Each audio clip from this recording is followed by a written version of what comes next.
3 താളെടുത്ത് ഇതുപോലെ ചെറിയ നീളത്തിലാക്കിയിട്ട് തൊലിയെല്ലാം കളഞ്ഞ് അരിഞ്ഞു വെച്ചിരിക്കുന്നതാണ്. 15 ചെറിയ ഉള്ളി ചതച്ചെടുത്തത്, 3 പച്ചമുളക് കീറി വെച്ചിട്ടുണ്ട്, ഉപ്പ് 1 സ്പൂൺ, മുളക് പൊടി 1 സ്പൂൺ, മഞ്ഞൾപ്പൊടി 1/2 സ്പൂൺ, വേപ്പില 2 തണ്ട്, 1 നെല്ലിക്ക വലിപ്പത്തിൽ പുളി എടുത്തിട്ടുണ്ട്, അത് 1 സ്പൂൺ വെള്ളത്തിൽ. നമുക്ക് 4 സ്പൂൺ എണ്ണ അതിലോട്ട് ഒഴിക്കാം.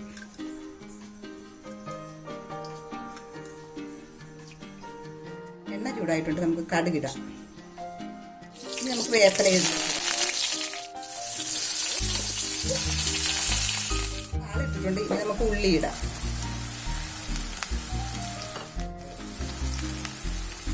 മഞ്ഞൾപ്പൊടി, മുളക് പൊടി, ഉപ്പ് ഓരെങ്കിൽ രണ്ടാമത് ഇട്ട് കൊടുക്കണം. ഒഴിച്ച് വേവിക്കും.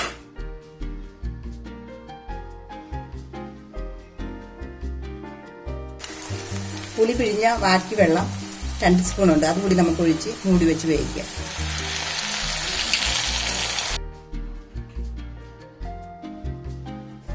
ഇനി നമുക്കൊന്ന് തുറന്ന് ഇളക്കി കൊടുക്കാം.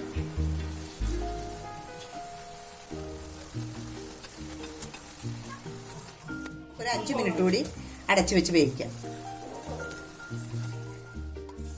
നമുക്കിനി ഇത് തുറന്ന് നോക്കാം. വെള്ളമെല്ലാം പറ്റിയിട്ടുണ്ട്.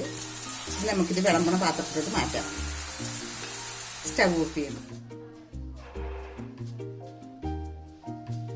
നമ്മളുടെ താൾ മെഴുക്കുപുരട്ടി റെഡി ആയിട്ടുണ്ട്. ഇതെല്ലാവരും ചെയ്തു നോക്കണം, അഭിപ്രായം പറയണം.